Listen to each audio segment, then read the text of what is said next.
ওদি যা হবে মুই কোন দিকে আজকে আপনার না কার ভাইয়ের মনে এবার চল আপনি কর এর ওই ওখানে মানে মারি নিয়ে ওটা খাবে এটা কোনো কথা না হ্যাঁ এবার কেরমা হই গেল हमारे एमजी नगर का रास्ता ये रास्ता Shahad Ali house to Martab Ali house এরকম প্রায় 7 লাখ টাকা এই শুভ খবর আমার প্রাইমারি প্রেসিডেন্ট তথা ভাইস চেয়ারম্যান আর আমার এই ভোটর প্রাইমারি বাবা আৰু আমাৰ বিভিন্ন ভোট কমিটি বিভিন্ন বিষয়বস্তু সকল আজি এই মুহূৰ্তত আমি নত আনন্দিত হৈছোঁ। একচুৱেলি আমাৰ দামপুৰ গাঁৱত ৰাস্তা আৰু কৰিবলগীয়া আছে।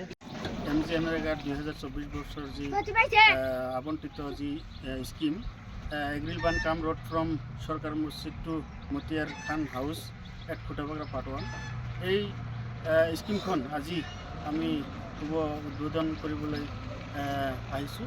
ইয়াত উপস্থিত হ'ব পৰা আমাৰ সন্মানীয় পৰ্বতজোৰা ডিষ্ট্ৰিক্ট কমিটিৰ সাধাৰণ সম্পাদক সেলিম আহমেদ খান ডাঙৰীয়া, ইয়াত উপস্থিত হ'ব পৰা আমাৰ পৰ্বতজোৰা জিলা কমিটি ইউথৰ সাধাৰণ সম্পাদক মিজানুৰ ৰহমান ডাঙৰীয়া আৰু আমাৰ প্ৰাইমাৰী কমিটিৰ সাধাৰণ সম্পাদক সুনীল চন্দ্ৰ ৰাভা ডাঙৰীয়া, আমাৰ CWC মেম্বাৰ মিজানুৰ ৰহমান ডাঙৰীয়া, ইয়াত উপস্থিত হ'ব পৰা সন্মানীয় মুৰব্বীয়ান সমাজ। তো যি কি নহওক এই সভাখনত আমি আমাৰ পৰ্বতজোৰা জিলা কমিটিৰ সাধাৰণ সম্পাদক সেলিম আহমেদ খান আৰু ইউথৰ জেনেৰেল ছেক্ৰেটাৰী মিজানুৰ ৰহমান খান ডাঙৰীয়াক আগবাঢ়ি আহিবলৈ অনুৰোধ কৰিছোঁ আৰু কিতাপখন কাটিবলৈ অনুৰোধ কৰিছোঁ।